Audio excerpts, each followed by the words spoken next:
Benvinguts amigos de Cuento. Preparats per a una nova aventura? Nit de por al campament. L'Olga era una nena de 10 anys amb una passió desbordant per la natura.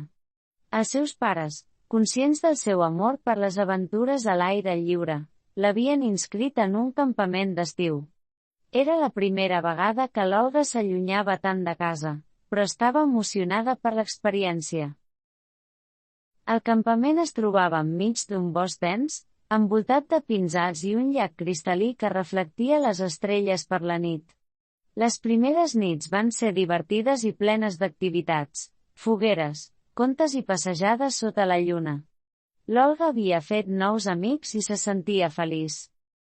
Una nit, després d'un llarg dia d'excursions i jocs, el grup de nens es va retirar a les seves tendes de campanya. L'Olga compartia la seva amb la seva millor amiga del campament, l'Anna. Mentre les altres tendes s'omplien de rialles i murmuris, l'Olga i l'Anna van caure aviat en un profund somni. A mitjanit, l'Olga es va despertar de sobte. Hi havia un silenci inquietant, trencat només pel cruixir ocasional de les branques i el suau murmuri del vent. Es va adonar que l'Anna no estava a la tenda. Estranyada i una mica espantada, va sortir a fora per buscar-la. El campament estava desert, tots dormien. L'Olga va sentir un calfred quan va notar una figura petita al límit del bosc, just on la llum de la lluna es trobava amb la foscor. Era l'Anna, semblava estar en trànsit, caminant lentament cap als arbres. L'Olga la va cridar en veu baixa, però l'Anna no va respondre. Decidida a portar de tornada la seva amiga, l'Olga va córrer darrere d'ella.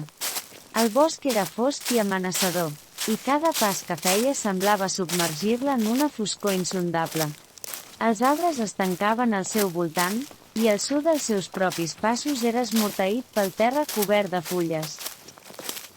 De sobte, l'Anna es va aturar.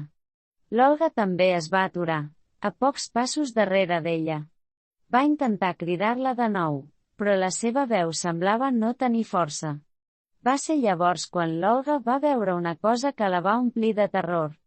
Davant de l'Anna, una figura alta i ombrívola es va materialitzar entre els arbres.